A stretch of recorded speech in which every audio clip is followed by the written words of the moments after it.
पिछले एपिसोड के लास्ट में हमने देखा था कि मूचान के हॉस्पिटल पहुंचने पे उसे पता चला था कि हॉस्पिटल के मेन कंट्रोल को हैक कर लिया गया है, जिसकी वजह से सारे दरवाजे बंद हैं और खुल ही नहीं रहे हैं। उस समय मिंसू भी वहाँ पे था और अपने कार में से पुलिस की सारी बातें सुन रहा था।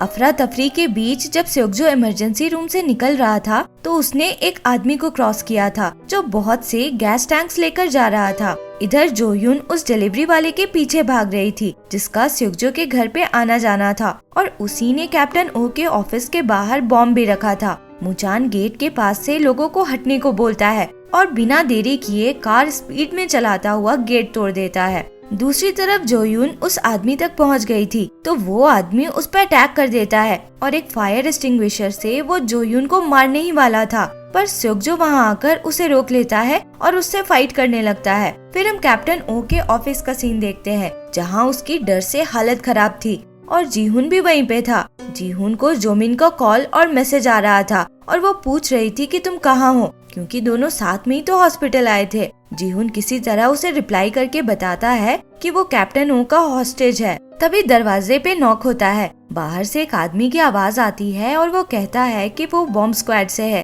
और तुरंत इवैक्यूएट करने को बोलता है। कैप्टन ओ तो दरवाजा खोलने ही वाला था, पर तभी उसे मूचान का कॉल आता है। वो बताता है कि बाहर बॉम्ब स्क्वाड वाले आए हैं, तो मूचान चिल्लाकर कहता है कि अगर जिंदा रहना चाहते हो तो दरवाजा मत खोलना। कैप्टन ओ दरवाजा तो नहीं खोलता, पर देखता है कि बाहर से उस आदमी ने एक पाइप अंदर घुसाया है जिससे गैस रिलीज हो रहा था। मूचान भागता हुआ कैप्टन ओ के ऑफिस की तरफ जा रहा था तो उसे वहाँ जोमिन मिलती है जो उसे बताती है कि कैप्टन ओ ने जीहुन को हॉस्टेज बना लिया है। जोदान ने अब हॉस्पिटल के मेन कंट्रोल को सिक्योर कर लिया था, पर वो मूचान को बताता है कि सेओक्जो के एंकल ब्रेसलेट का सिग्नल ऑफ आ रहा है। आखिरी सिग्नल हॉस्पिटल के अंडरग्राउंड पार्किंग लॉट से आ रहा था। जोयुन के बारे में पूछने पे जोदान बताता है कि वो उससे कांटेक्ट नहीं कर पा रहा है। मूचान दूसरे डिटेक्टिव्स को पार्किंग लॉट में जाकर सेओक्जो को ढूंढने को बोलता है। इधर पार्किंग लॉट में सेओक्जो उस डिलीवरी वाले का गला दबा रहा था। जोयुन को लगा कि वो तो उसे मार ही देगा, तो वो उसे रोकने लगी थी,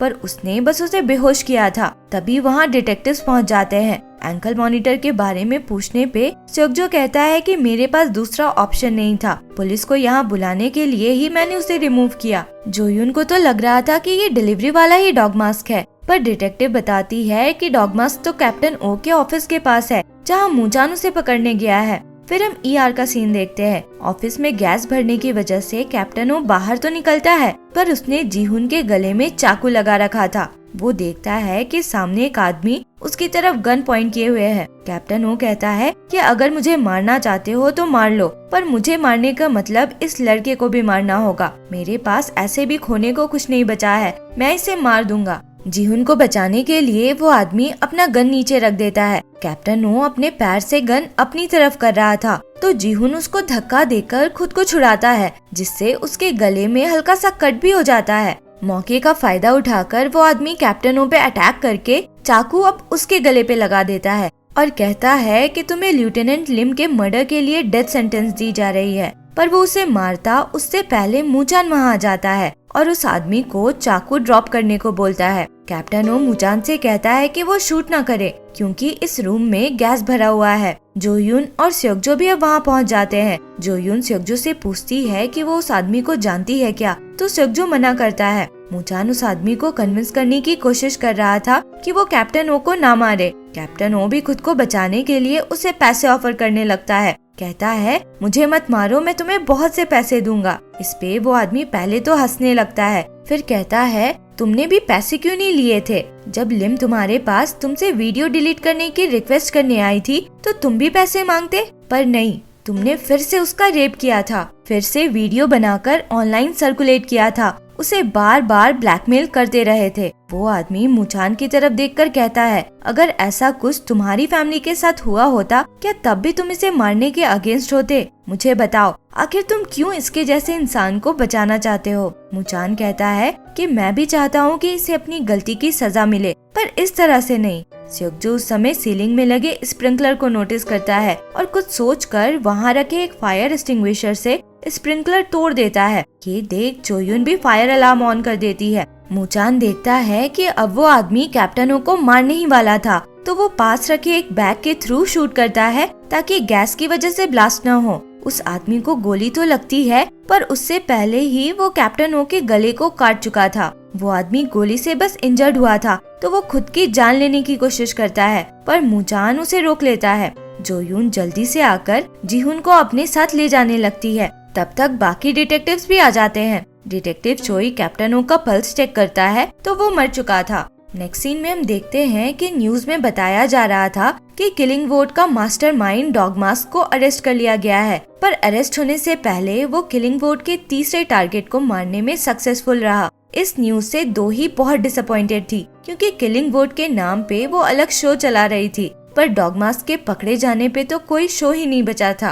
कैप्टन हो जीहुन के सामने मरा था जिससे वो काफी शॉक में था। वो जोयून से पूछता है कि क्या वो सच में मर गया। उसी समय जोमिन उसे ढूंढती हुई वहां पहुंचती है और उसे इस तरह से देखकर जोर जोर से रोने लग जाती है, ये बोलती हुई कि मुझे तो लगा कि तुम मर चुके हो। जोमिन को ऐसा रोता देख जीहुन तो कुछ बोल ही नहीं पा रहा था। जोमिन रोती हुई बोलती जा रही थी कि तुमने मुझे कैंटीन क्यों भेजा, अगर मैं तुम्हारे साथ रहती तो ऐसा कुछ नहीं होता। जोयुन भी बगल में ही बैठी थी पर जोमिन उस पर बिल्कुल ध्यान नहीं दे रही थी। जोयुन उससे कह रही थी कि मुझे भी देखो, मैं भी तो वहाँ थी, मेरी चिंता नहीं हुई तुम्हें, पर जोमिन उसकी बात पे रिस्पॉन्ड भी नहीं कर रही थी। फिर हम मुचान को देखते हैं। वो स्योकजो पे गुस्सा कर रहा था कि तुमने ऐसा क्यों किया, तुम्हारी वजह से एक आदमी की जान चली गई। एक्चुअली स्योकजो ने स्प्रिंकलर ऑन किया था ताकि उस आदमी को मौका मिल सके और वो कैप्टनों को मार दे। मुचान ये समझ गया था। स्योकजो कहता है तुम भी तो उसे मारना चाहते थे। मुचान गुस्से में उसे पंच करने वाला था पर जोयुन आकर उसे रोक लेती है और कहती है कि रिपोर्टर्स की अब भीड़ लगने वाली है तो हमें इसे यहाँ से भेजना होगा। फिर हम पुलिस स्टेशन का सीन देखते हैं जहाँ मुचान उस आदमी से क्वेश्चनिंग कर रहा था पर वो आदमी कुछ बोल ही नहीं रहा था। मुचान उससे उसका नाम पूछता है तो वो भी नहीं बताता। इस आदमी के तो फिंगरप्रिंट्स तक नहीं थे। मुचान उसका मुंह खोलकर देखता है, फिर कहता है कि तुम्हें अपनी आइडेंटिटी छुपानी थी तो अपने दांत भी हटा लेने चाहिए थे। डेंटल रिकॉर्ड से तो तुम्हारा डीएनए आइडेंटिफाई हो जाएगा। मुचान फिर कहता है कि मुझे पता है तुमने ये अकेले नहीं किया होगा, तुम्हारे साथ और कौन इन्वॉल्व है। ये आदमी अब कहता है गीचुल, युनयोंग और कैप्टन हो, तीनों को मैंने अकेला मारा है। ब्रॉडकास्ट पहले से रिकॉर्डेड थे। पब्लिक ने तीनों के मारने के लिए वोट किया क्योंकि मैंने वैसे ही लोगों को चूज किया था जो मरना डिजर्व करते थे। मुचान चिल्लाता हुआ उससे फिर से पूछता है कि मुझे बताओ और कौन इन्वॉल्व है। मुचान को ध्यान आता है कि स्योकजो के घर पे जो आदमी था उसने उस पे चाकू फेंका था जो उसके कान को कट कर गया था। मुचान फिर उसके गले में एक जला हुआ निशान भी नोटिस करता है। मुचान बाहर निकलकर चोई से कहता है कि ये जुनवुक है। चोई कहता है कि लेफ्टिनेंट लिम का फियांसे जिनवुक ड्यूटी के टाइम पे ही मर चुका था। वो उसकी फाइल भी दिखाता है। इस पे मुचान कहता है कि कुछ स्पेशल ऑपरेशंस में कभी कभी सोल्जर्स का मरना फेक किया जाता है और उन्हें नई आइडेंटिटी दे दी जाती है। मुचान को लग रहा था कि उसके गले में जो जला हुआ निशान है वो उसके सर्विस नंबर हटाने का निशान होगा। मुचान चोई से कहता है कि इसके ब्लड को डीएनए टेस्ट के लिए भेजे और जोदान से इसके मिलिट्री रिकॉर्ड्स ढूंढने को बोले। नेक्स्ट सीन में हम देखते हैं कि जोयुन स्योकजो को उसके घर लेकर आई थी। स्योकजो ने उसकी जान बचाई थी तो ये जोयुन उसे थैंक यू बोलने के लिए कर रही थी। वहाँ स्योकजो नारा की फेवरेट सॉफ्ट टॉय देखता है जो धुला हुआ था। एक्चुअली जोयुन जब लास्ट टाइम यहाँ आई थी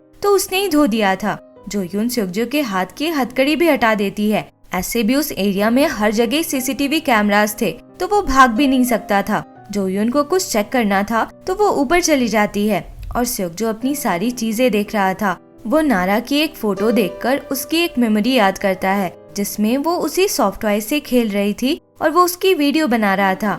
कुछ देर में जोयुन भी नीचे आ जाती है। वो बताती है कि जिस आदमी ने उसके सिर पे मारा था वो वही लगता है जिसे अरेस्ट किया गया है, पर डॉगमास्क के टेस्ट वीडियो में जो आदमी था वो कोई और लगता है क्योंकि उसकी फिजिक अलग थी। जोयुन फिर कहती है कि उस आदमी में उसने वो गुस्सा देखा था जो किसी अपने को खोने पे होता है। कल्प्रिट को मारने की जो इच्छा होती है वो देखा था। जोयुन कहती है कि मुचान शायद उस फीलिंग को नहीं जानता है पर मैं जानती हूँ। वो स्योकजो के हाथ में फिर नारा की बनाई एक पेंटिंग देखकर पूछती है कि नारा ने ये किस लड़के की फोटो बनाई थी। तो स्योकजो कहता है कि ये मेरी बेटी का बेस्ट फ्रेंड था। फिर जब वो स्योकजो के साथ वैन में वापस आती है तो स्योकजो कहता है तुम्हें लगता है कि मुजान को वो फीलिंग पता नहीं है, पर उसे है। वैन में बैठने से पहले जोयुन अपने फोन की रिकॉर्डिंग ऑफ करती है। जो भी कन्वर्सेशन उसकी सेokjo के साथ हुई थी, उसने वो सब रिकॉर्ड कर लिया था। दूसरी तरफ हम मुजान को देखते हैं, जो अपने बॉस पे जाकर गुस्सा कर रहा था क्योंकि उसकी इन्वेस्टिगेशन टीम को अब डिस्पर्स कर दिया गया था। उसका बॉस कहता है कि डॉगमास को तो हमने पकड़ लिया है, तो अब उस टीम की क्या जरूरत। मुजान कहता है कि जिनवुक अकेला नहीं था, वो किसी के साथ काम कर रहा था। तो उसका बॉस कहता है कि मान लो जिनवुक डॉगमास नहीं है, पर उसे हम अरेस्ट कर लेंगे तो असली डॉगमास की क्रेडिबिलिटी नहीं रह जाएगी। आगे वो कुछ भी करेगा तो उसे कॉपीकैट ही समझा जाएगा, और तुम्हें तो प्रमोशन मिल ही रहा है। फिर वो सेokjo को वापस जेल भेजने को भी बोलता है। फिर हम डिटेक्टिव चोई को देखते हैं। वो कहता है कि जिनवुक पे प्लान मर्डर का चार्ज लगाने के लिए ये प्रूफ ढूंढना होगा कि वो गैस टैंक्स लेकर आया था। जोदान को जिनवुक का मिलिट्री रिकॉर्ड भी मिल गया था, जिसमें ये मेंशन था कि जिनवुक ने पहले भी कैप्टन हो को मारने की कोशिश की थी, पर मिलिट्री पुलिस ने उसे रोक लिया था।